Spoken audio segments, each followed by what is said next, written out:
Look at Jay over here a minute.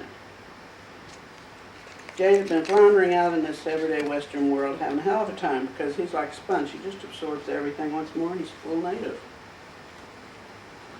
Doesn't matter whether he's in a mixed blood or not. He's full native in here. And also by birth. So then he goes along and he starts to grow and begins to heal. So then he goes along and all of a sudden all kinds of things start coming crashing around his head.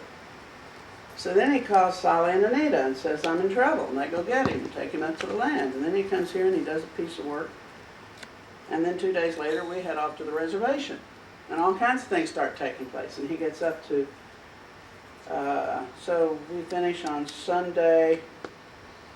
Yeah, Thursday we're at Bear Butte.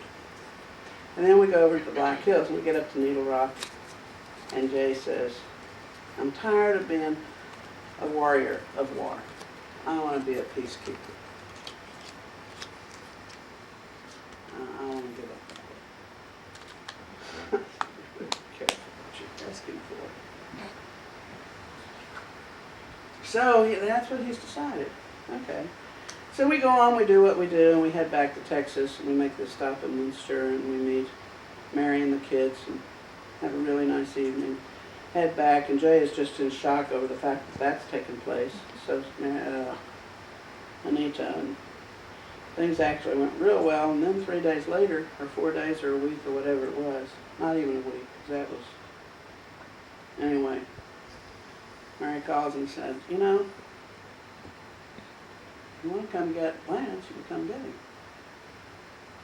We get in the car the next day and go down and get Lance. So I say to Mary, I said, Mary, how long can he stay? She says, well, until we come up in August if you want. I said, really? She said, yeah. Well, okay. We can probably pull that off without too much problem. No, I got to go to Europe for a couple of weeks. Okay. Now we've got Jay walking on eggshells and a tightrope because he still can't deal with the reality that he gets to have a son for the summer.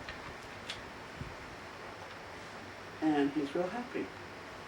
But what do you do when your whole life has been full of pain and loss and abuse and betrayal? And people say, yeah, I'll be there for you. And suddenly, the things that you wanted are happening. How do you walk with that? I could probably tell you a whole lot about that. When she came to live in my house, she couldn't figure out why the hell I was doing it. Well, it didn't make sense to me not to do it. So, people do. They kind of, and I bet every one of you know when you've walked on the tightrope and the eggshells. What if I do it wrong? And you get kicked out, and I'm going to this, and I'm going to that. That's why I shared what I did with you yesterday, but my fantasy. Because for me, it's a gift too. I get to have my family. At least some of them.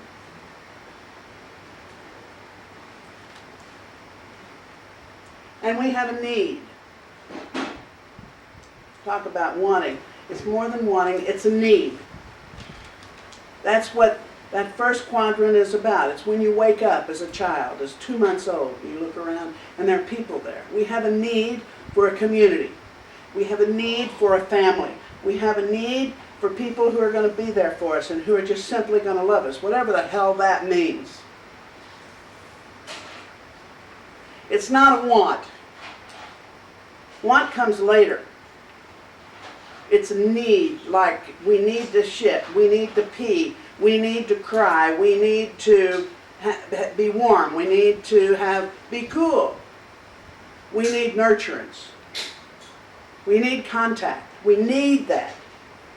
We need to know that our hearts can be open and there are people who have open hearts to us. We need that. That is a God-given right to every human being. It's what we need. And then if we're real lucky, at the summer solstice, we have continuity, and it goes on over in to as we grow further, and what those needs are, and with what we want.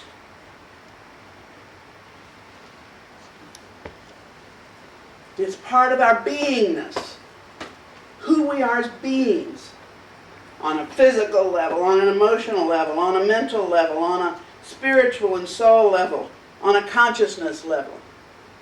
We need those things, and we want certain things. And you can get what you want, but if you don't have those needs handled, and it won't matter what you want, because there's still the need for the contact and for the nurturance and for the care and to know that you're loved and you're not going to be abandoned and you're not terrified and that you can have faith and you can trust and you can believe.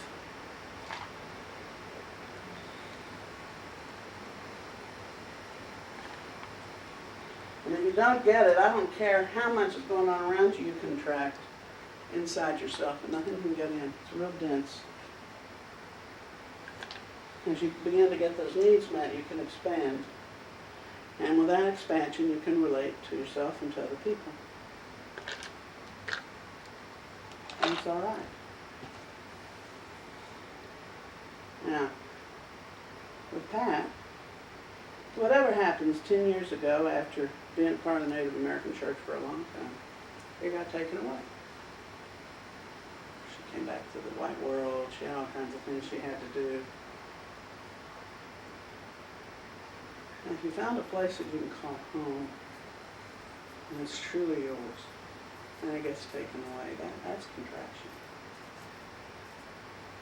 And you're lost, bereft. So what happens when it comes back? Well, for the last 2 workshops, we've been dealing with that. What happens when something you lost comes back that hits at a core level around belief? Faith. Who you are as a being and that it's honored and respected and the doorway opens again and you get to step through. That's growth. Now whether it's about this particular thing of the Native American Church or whether it's about having somebody who will hold steady with you or whether it's about you taking a risk and stepping into life in whatever way, whatever that is, it doesn't really matter. But until those needs are taken care of, I don't care what you get in life. Underneath it, you're always going to search. You're always going to have that wish that somebody is going to be able to see how much you want and how much you need. And that you're hurting. And that you don't feel like you can belong anywhere.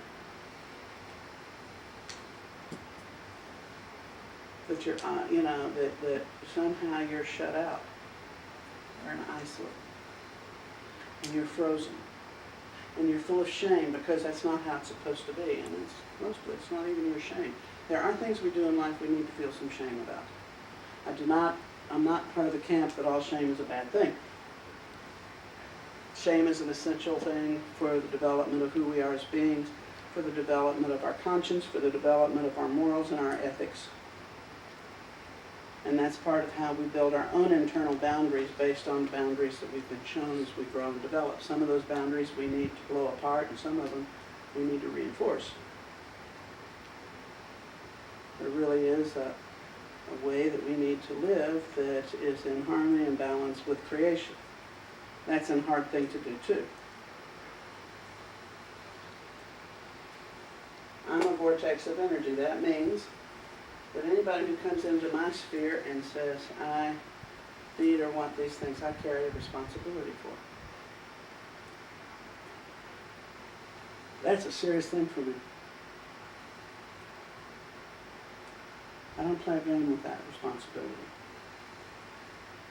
So, the price of healing in its relationship to yourself carries big time responsibility. The ability to respond to whatever goes around you because you have the ability to do that out of your own growth. And it doesn't matter whether you're a therapist, whether you're a garbage collector, whether you're a carpenter, whether you're a business person, a dancer, it doesn't matter what you are. Because we live in a world and we are herd animals and we are going to be around people and we're going to touch their lives.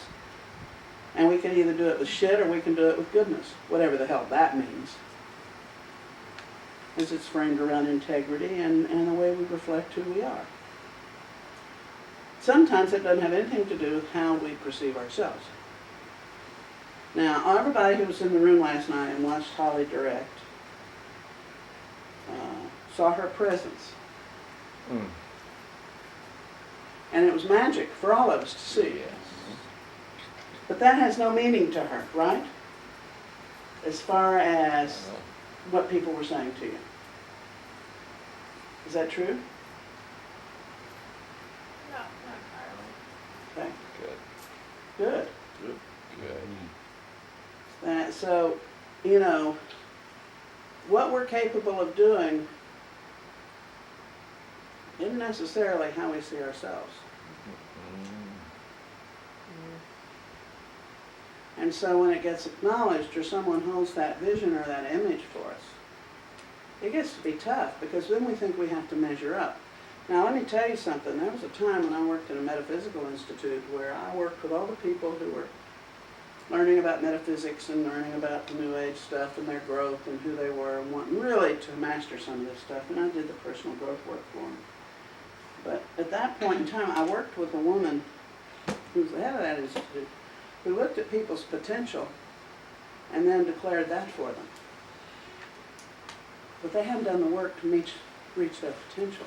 And so it wreaked all kinds of havoc. And I'm just stand back and watch this and go, oh my God. Now just because you can, pardon me, it's just because you can see and hold a vision for people about who they are and what they're capable of doing, doesn't mean they're ready to manifest that. That is a journey. And each one of us have to walk it. And as a leader in a vortex, or as a healer, or as a friend, or as a family member, or whatever, you can really cause some harm if you don't accept people where they are and hold the vision. You can hold the vision, but you can't put them there. Because there's a cost to that as well. It's called the delay of your own growth while you support the structure that they stand on until they build it themselves. And that's too high a price as far as I'm concerned. Now, we've talked about the tragedies. Our lives, in many ways, are tragedies. The real question is, what do you want to make of it? So this is a workshop about choices. Are there any questions or comments? You mentioned need and want. Uh-huh. Is need generally a first quadrant? Yes. Want is generally second. Second. What are the third and fourth? The third quadrant has to do with mastery. Okay. I know I've heard it, but I just, That's okay. yeah. The third quadrant is the summer, and fall, and it has to do with mastery. It has to do with what you can and can't do. And it's about sorting out what you do need and what you don't. The fourth quadrant has to do with building structures, and which is the winter quadrant, and it's a place where stories are told about how things are, and creation stories, all kinds of stories of the family, where people kind of hole up, and if that goes off kilter, what you have is confusion, and you don't know what to do, and you've got chaos. And that third quadrant, what you've got is shame and humiliation and frozenness. Enormous amounts of shame. Because we live on a hemispherical planet, just like we have right and left hemispheres in the brain, we have the interface between those two hemispheres. And so there's a relationship between spring and fall and summer and winter because they are happening as we speak at the same time.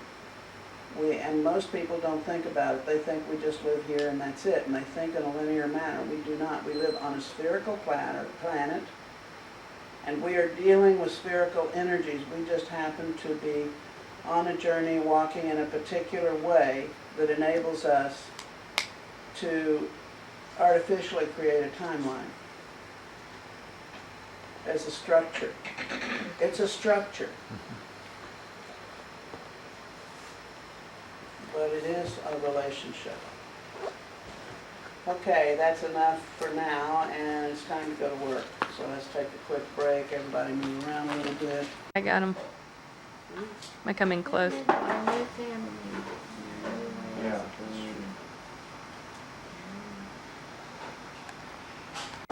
That's what's that artist name? I don't remember his It's name. Monk.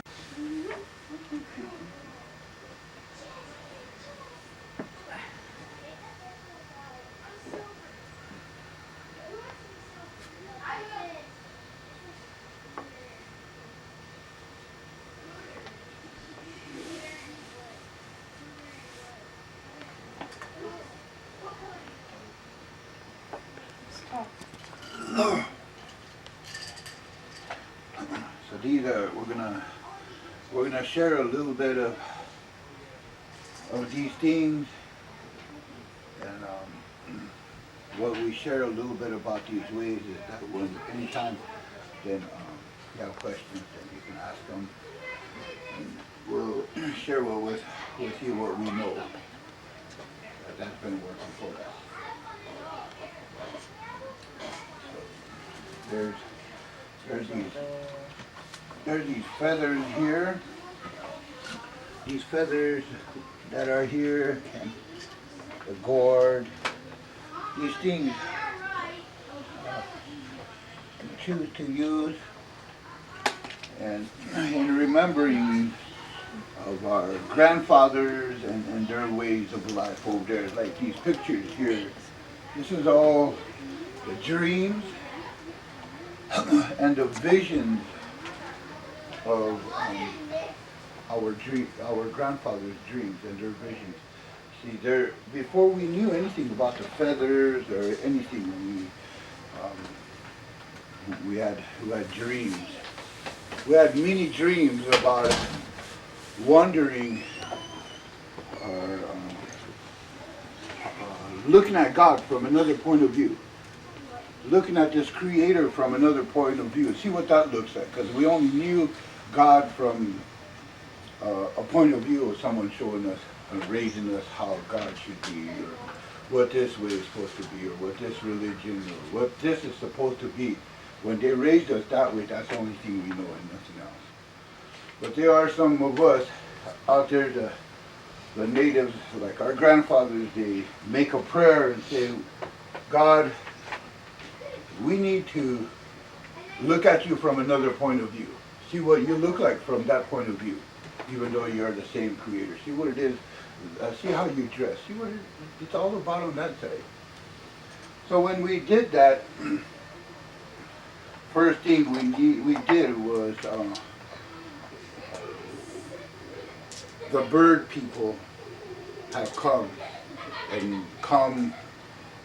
and landed into an altar. We don't know what we're going to call this, so we made an altar. Just put whatever is going to be out there. And they said, this is what we pray with, God. Now, is there something that we need? What is your will for our grandchildren for tomorrow? Because we need a new way of looking at these. And how to do that. So the bird people come and they show us these religions, or these churches, or these ways of life.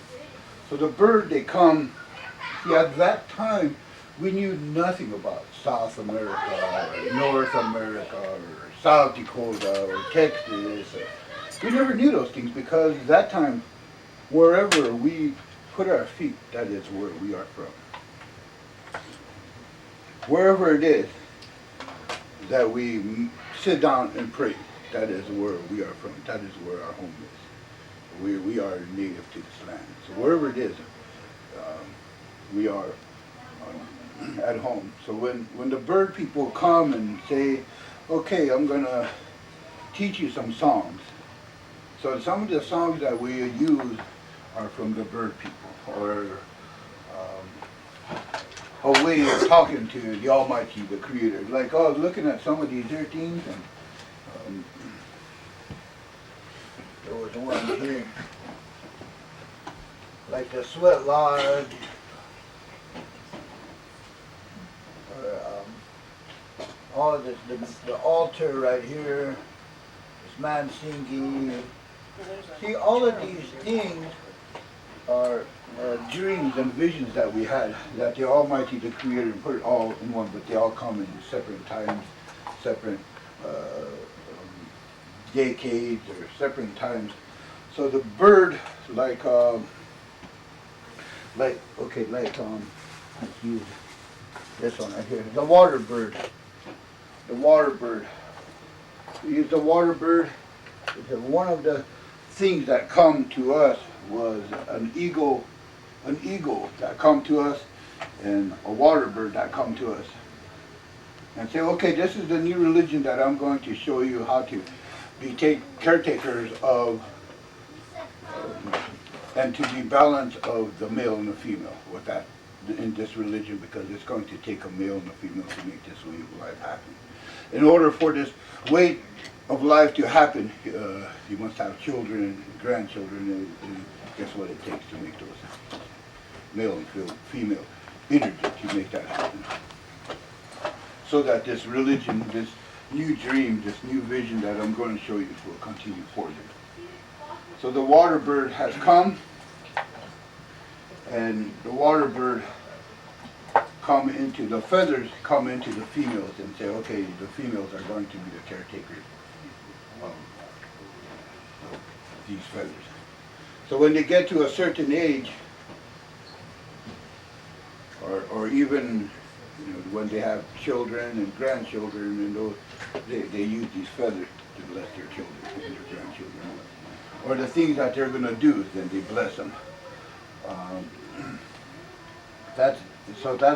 That water bird was given to the female to be the caretakers of, so that they use it to, like in the ceremonies or sun dances or anything that the native people that do and praying like this right here, the water bird, the females use them. So the males, to respect the females, in ceremonies, we do not sit with water bird feathers as much as we can, because we know nothing about that. So then the males were given the eagle feather to be the caretakers of. So the female does not touch the eagle feather until they get to a certain age, so that they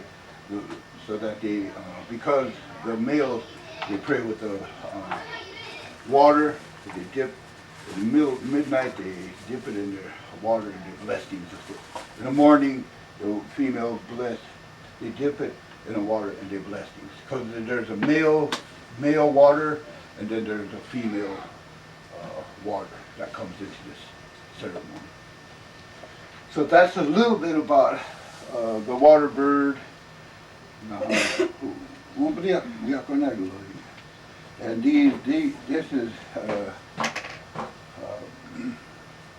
this is the eagle feathers. These will be what we call the anum kasam, or bald eagle, that we use. Some of them are colors of black and white feathers.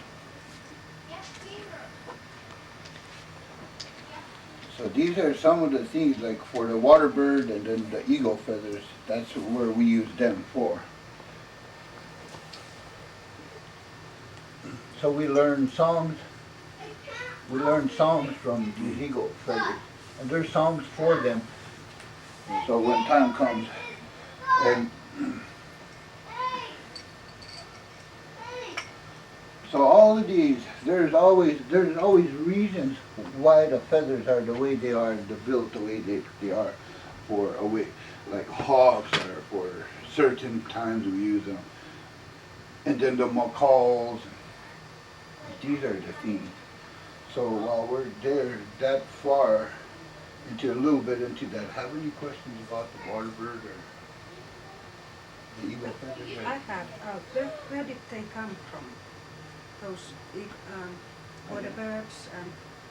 Where did the water birds come from? Yeah, where did they come Now or at that time, or just wondering where they come from? Okay, so we know that all things come from God. That's the beginning. That's where it is. That's where it all started. But as far as it coming, he said, see, anything before this way of life, what we know as whatever it is, Sundance, the Native American church, or however it is, before then, the Creator, see, before the creation of that, all of these things are put on this earth to take care of other things. The birds have religion, like horses have religion, like all of these have a way of praying, but the Lakota people, the native people, they knew nothing about these. All they knew is there were certain kinds of feathers that we use to do our ceremonies with, or things like that, becoming of the eagle feather, becoming of the water. That there is it would be something new for us at that time. So they were still into the altar of God. They were still doing it. We knew nothing about them. So it was like this, like we're gathering like this, and they talked about it to the Almighty, the Creator, and the water bird. Since they're looking for a new religion, a new way of life, they're looking for all of this thing, he said. So the water bird say, can I go down there and could I be part of your religion? Because I want to learn what that's all about. I need to learn. I need to learn a new way of looking at these two, because we help out this much and all that. So now I'm going to go down here and help the female race. You see, the female race. I'm going to help the female race so that they can bless their children when they are baptized onto this earth, when they come to their mother to this earth, they are baptized. So then they get their feathers and they bless the little child and start their journey, or their grandchildren, or their homes, they bless them. Or when someone's sick, that they could do these things. He says he's talking to God about this plan, this blueprint of how he's going to help the females to use this feather. So that was agreed upon of God's creation into his heaven, in his kingdom. All those wise people, all of these things right here, we see here that are laying here in the altar of God. The pipes, and then we got staff. Yeah, we do. So these are the things. So then the water bird has come into a dream, put a female to sleep, and while her body is sleeping, took her on a journey, and came into this teepee, and the great wise people, the great medicine people were sitting there in God's kingdom. So he went in front of them and they prayed for this water bird so that it's going to come. And she went there and prayed with her and spent time with her for like 7 years of learning how to do that every day. So she didn't have no other time to do nothing. But she was teaching her the songs. What is the little feather on this side? What does that mean?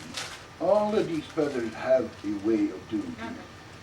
So that teaching everything about the feather to her to bring back the vision to hear the songs and how where the teepee is, because the teepee would be a female and it goes in there and all this and then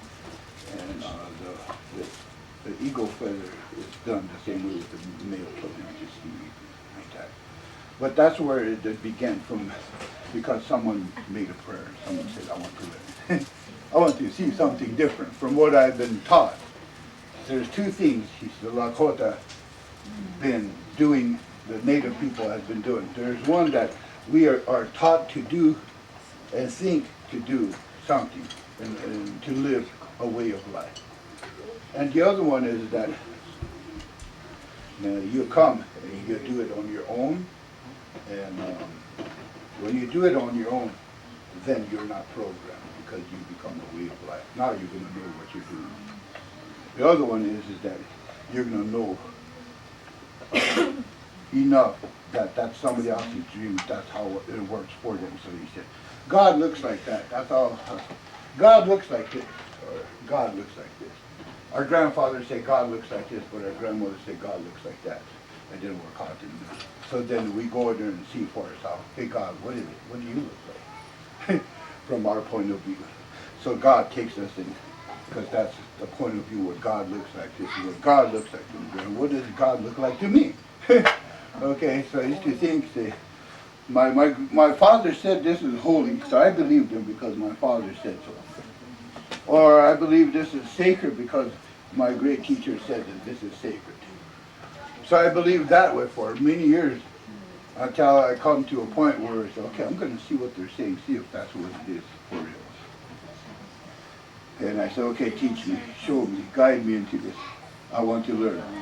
So then, oh, okay, God, what they're saying, what my grandfather or my father or my cousins, what they're saying, God, how they see it, that's how God revealed himself to them. Now this is the way he showed me, this whole new way of looking at you. So that's just a little bit how it started, or where it started from. There are some more other things that we use and all of that, but so these are just the surface part of it, so that could fit in this here room and like that. So, The macaw is typically a South American bird. mhm. How does the macaw come to be here in the north? Yeah, at that time, we knew nothing about South America. We only know that wherever we went, that's where we are from. So you see, when I say wherever we step, wherever we put our feet, somewhere down along the line, we must have put our feet in what the world knows now as South America. So the macaw has been with the Many Lakota cent- people for a long time? Beginning of the time of this way, God shows this way of life. That's the beginning of that day of this creation. That's why we still have it too. Before we knew anything between United States or different countries or whatever it is that before we knew all of those things, before we knew there was a separation. It's like, it would be like, I never knew I was brown until someone said, hey, look, you're brown. Oh, so that's what brown looks like. I never knew that. I thought I was part of God's, I thought I was just God's children. Look at that person is white. Wow, look at that person is black. Wow, I never knew those things. Look at this person is green. Wow, it's like that. So the feathers, we must have been in South America, huh? Does that show some kind of picture? Okay, so that's where we were at one time. So it's like, we really look at it, we look at the people that used these, like the Incas, the Aztecs, the Huicholes, all that. Those are our brothers. Those are our relatives. By blood, today, I'm still related to some of them. So we still speak that language, that what we call an ancient language. It doesn't matter where I go, I can speak their language, whatever that is. So it's how we look at things, how we see things. So that's just a little bit about that. We do these things in a remembrance of our brothers, our sisters. We remember, we're going to remember the Huichol people, the Aztec people, because the Almighty, the Creator, gave them 5 fireplaces to be the caretakers of this way of life. Here, what we call America, there are 7 brothers that were given 7 fireplaces to be the caretakers of. So there's 12 ways of showing to these natives. That's 12 ways among many ways to God. This is just one of the ways. not the right way or the wrong way. It's just one of the ways. That's all it is. It's one of the ways. So,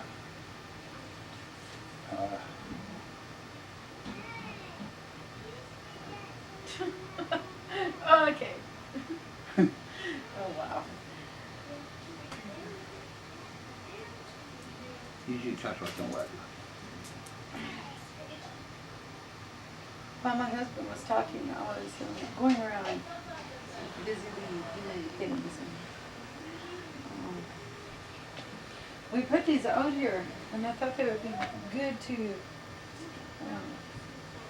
talk about because they represent a way of life. Everything here that's here represents something in a way of life, and all of them together make a design. And this is just a small part of what you could call a grand design. So there's a lot of things here. There's representations of everything from birth to death, and even beyond that into the spirit world. In these Native American ways, they call it a way of life because it entails, encompasses, surrounds, invades, and includes everything.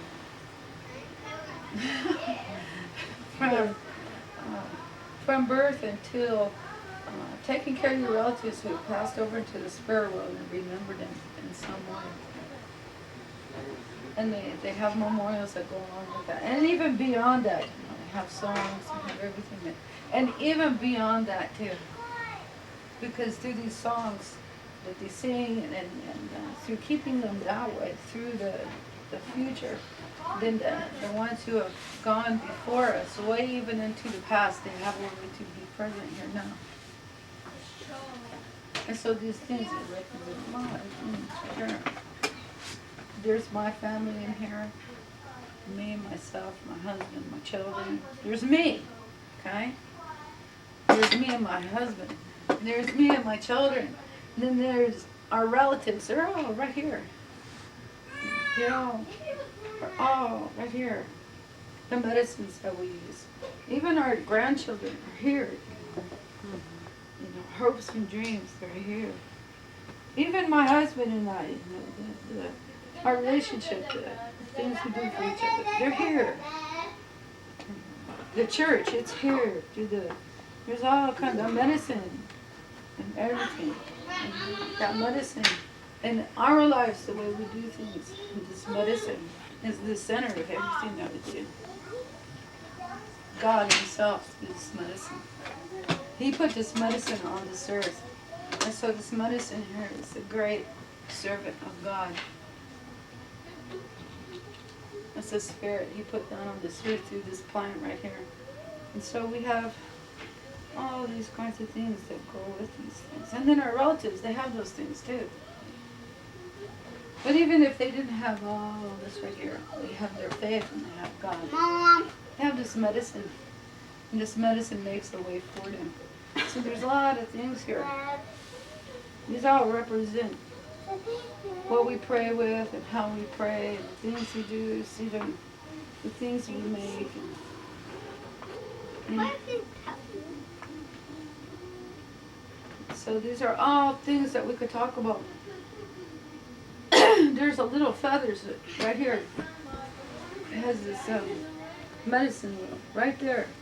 Those little feathers right there are my little son, Inipis. He comes over, he loves Indian stuff, whatever it is, he don't care.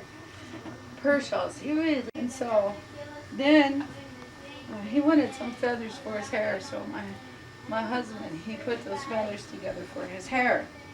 And so before meetings, he'll come over, well, what about feathers? And he was very upset with me at the Sundance because I didn't dig his feathers out, you know.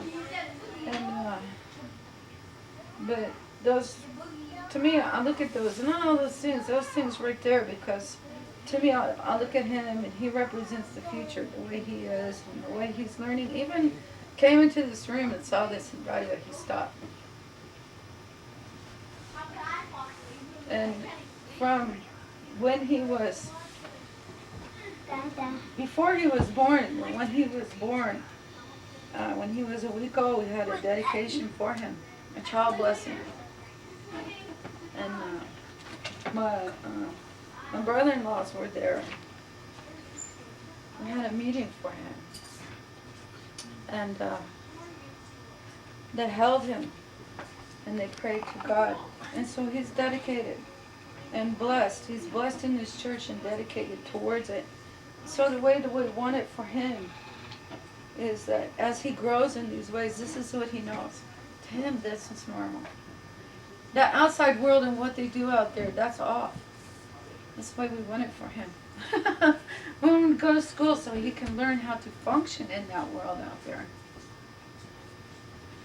But we want him to be in balance and have what they call a way of life. There's a lot of people out there who are looking for a way of life. They don't even know what they're looking for. So they're just wandering around, stumbling and bumbling from one thing to the next, looking for it. And there's some people who actually find it. There's some people who find it through AA. They go in there, and there's a structure there, and there's a spirit there, and there's a group of people who are focused towards a spiritual way of life, and they have God at the center of that. And so they feel real comfortable there and feel at home. Well, this is a way of life right here. And it's a way of life that's been coming thousands of years and thousands of years and thousands of years, and it's right here. Everything's still here. And to me, that's a miracle of God. And then the caretakers of this way of life, they're even willing to come out here and share this with people. I mean, that's a real miracle of God. I really thank God for it. This has saved my mind.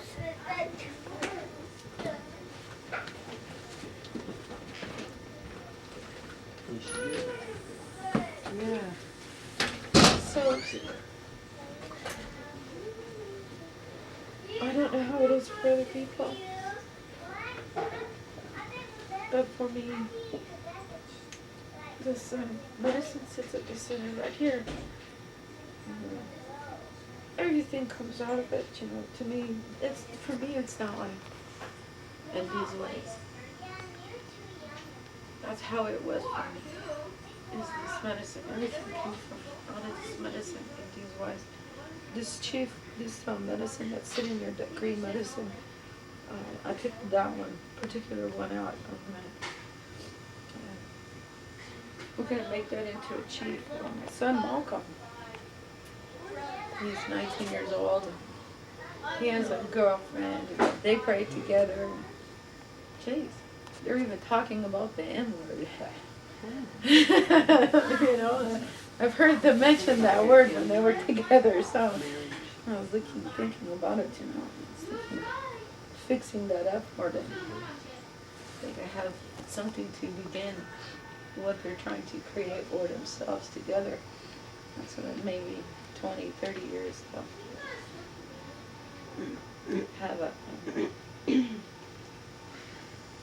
outfit, they've created together in there, representative. These are all just representatives of a lot of things. So I could go through here and show you each thing, but to me this all makes one design. So I'm talking about the design instead of the individual items. There's a women's purse shawl and a man's purse shawl. There's a pipe here, and then there's corn leaves right here, and then there's tobacco. There's all kinds of things. There's a gourd. There's a spoon here. It represents a lot of things. We use this spoon for medicine, but even in the kitchen, they use that spoon for a lot of things. Use it to feed people. And in these ways of life, food is really important. It's really important. Then there's a crystal there that represents a type of a medicine, and then there's another kind of a medicine on there. It's not just this one they call pejuta, it's those things. Marbles, it's another kind of, there's all kinds of things on here. Even just beadwork right here, you could just sit and talk about just that for a long time. So there's a gourd box, Herschel's, there's medicines, there's sweetgrass, and there's sage, and there's all kinds of everything, just a staff. And there's a whole bunch of things represented. I'll put that on there. That is, that right there. That little thing with the glitter on it. I keep that in my gourd box. My husband made that for a Christmas tree decoration about 3 years ago. I really like that. He says it's an angel, but to me it looks like a water bird. If I look at a water bird, if you look at it another certain way, that's what it looks like to me too, as an angel. And so I keep that in there. And every year I put it on our Christmas tree, so it sort of accumulates everything that goes along with what we're doing during that season. I wonder how long it's gonna last. Here you know, I'm wondering about that. So. And my daughter and my grandchildren. Then this a baptismal certificate for church. This is all represents a way of life. They have something called the Native American Church. And the Native American Church is simply a structure that they put all these things through so that they're protected. And that this way of life is protected. So it's a way of life. Some people call it a church. That's okay, they could call it that. But it's a way of life.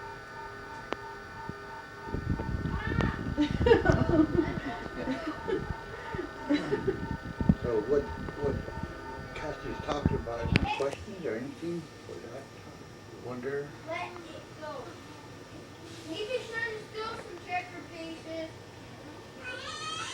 So all of these things that you see here, maybe something makes us wonder, or maybe somewhere down along the line we wonder what those are. Maybe, just maybe, we have a question about why is that rattle sitting there? Why is there a horse there? And why a lot of things? You know, and here, I never seen this for a long time. But I guess I see it. And there, it is a song that I put together, that someone that knew how to write wrote it out for me, so we put it out. It is, so if you can read it, then that's how it goes. But, so, you know, it's what they're saying, grandfather, make me strong. I said, today, make me strong today, medicine, give me the strength to understand why it's the way it is today, because I know not what that's all about. But give me strength to be strong enough to live through the whole day, live to tell about it to my grandchildren for tomorrow's ways of life. It says, Tokashela washa maya tumiana hineyuwen. Apetu kile washa maya tumiana hineyuwen.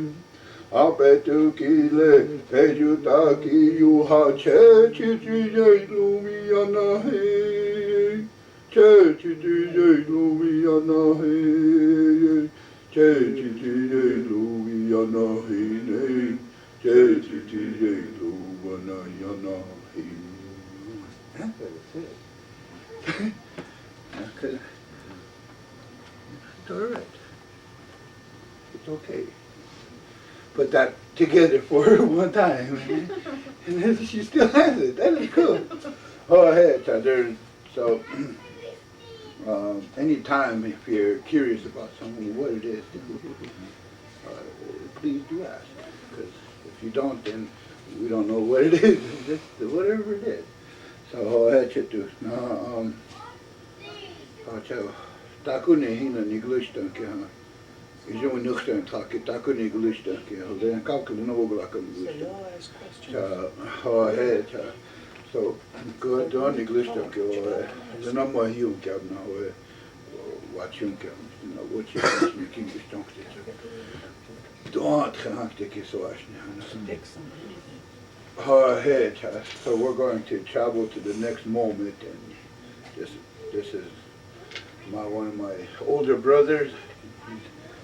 In these ways, he would be my little brother. There's my older brother sleeping. He's dreaming wonderful dreams. Yeah, young guys we see visions. In these ways, he's my little brother. He's my older brother. So. Gonna share some things with you. Chinese gonna share some things with you. Brother Joe's gonna share some things. Sister-in-law. Let's see how. So when you have questions, please ask. And there's times I'm sure that he's gonna stop and say, "You have any questions?" or something. Just like that. Good.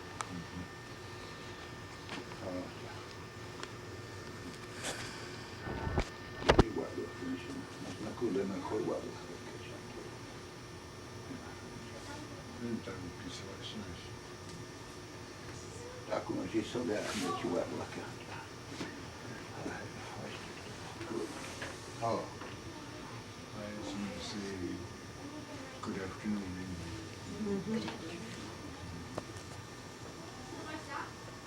I earlier was talking to. Can you guys hear me? No. I'm trying to turn the volume up. So not much of a guy that can talk someplace down the line that makes me feel like I retired. And, my brother there, Mr. Joseph Reynolds there, one day he asked me to talk in Mississippi. Granddaughter's they put up a meeting where my granddaughter had a birthday celebration. The time that I do travel to conventions and to the conventions, and then someplace down the line, I ran into some problems and some other things that came along. I was looking at that medicine wheel one day, asked me to talk about the 4 corners. In his way, he believed crossfire was the Christian people pray that way. They believe in his Bible. And one day he asked me to talk about the 4 corners anyway. So anyway, I ran into a ways of life that I came about these people were concerned about these healing instruments, and the way the life, the way livings were, how they were balancing themselves. A lot of the, in the Christianity ways, in our culture ways. In the beginning, when this God created heaven and earth, he only made one man, one color. You say, what they asked me, the way that we're praying, the way the things are today, conventions and the pipes and the feathers, how they were going to stop all these things that's happening. And then I was asked, so I said, in the beginning, they created one color. He didn't say it was a red man, or he didn't say a black man, or a yellow man, or a white man. So they created one color, one language. In years, time went by, thousands of years or hundreds of years, pretty soon these people, we got so curious who are we praying to? Who is God? So they built this tower. In the Bible ways they call it, I guess, the Tower of Babel. They built this tower and went into the cloud, which God didn't like it. So he destroyed that tower. From that day, he said he divided them into the whole universe right here. He said, just like that medicine wheel. He divided it into four. He divided the colors of the humans, he says. He said the black people will speak 7 times by 7 languages that they will speak. And the same way with the red people, he says. We call them brown people or whatever. They will speak 7 times by 7. Same way with the yellow people. And same with the white people. So in the beginning there was only one color. One color. We didn't say it was purple either, or green. But as time went by, you know, how we balance ourselves with these feathers and the chinipa here. Today, they call it, I guess they have these prejudice, or all of these things. We get so bullheaded about our own color schemes. That we say we originated from someplace down the line, and we're not allowed to have any of these anymore. Some places, it's a kind of law these people are trying to make. But in that time when it says God, the Creator, however you want to address Him, he says there's all different names He's got. But one day, He divided us into 4 directions, 4 winds. He said one day we're all going to reunite again. And speak the same language. He says. That's why he says we are all related, regardless of what color eyes, whoever we are, what color hair we have. Someplace down the line, we are all relatives. We are relatives. Yeah. That's why, you know, someplace down the line, Indipi is related to some people, and some girls, and some people are related into blacks and yellows. They're all related, no matter how you look at it. And a lot of people say, no, I'm not a white person, I'm not a black person, you know. But in some place down the line, he says, in the eyes of God, He only sees one color. So as the time went by, you know, we cherish our feathers, and that's the only thing that we have in this Native American church to balance ourselves in remembrance of what this one they call Jesus, how He broke the bread and the wine. Do this in remembrance of me. The Last Supper. We take the feathers from the beard, from the bird's spirit, to remember them too. To balance ourselves with how to walk with it, how to reunite, how to guide ourselves to everyday life, how we, you know, to make it to where we make it look good. To present ourselves that way, not how we live. Inside of our hearts and our whatever, the compassion, the things that we have, we try to share with people. To make it look good, they say. That's the kind of person you are inside of you. It's not how you are in everyday life, but inside of you, how do you take care of your people, and how are you going to balance them? How are you going to comfort them? How are you going to pray with them? So in those times, you know, the medicine wheel today, I mean, how it begins now that we all get reunited in every color there is and speaking one language again, how to communicate with each other. And it's how when Dad always talks about, you know, when yourself.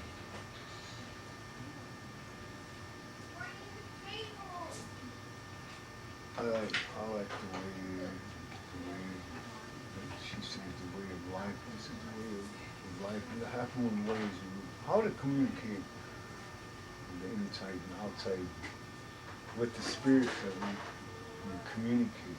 There's ones that are out there, there's ones that are gone, there's ones that are coming yet. How we balance, how we're going to be with them.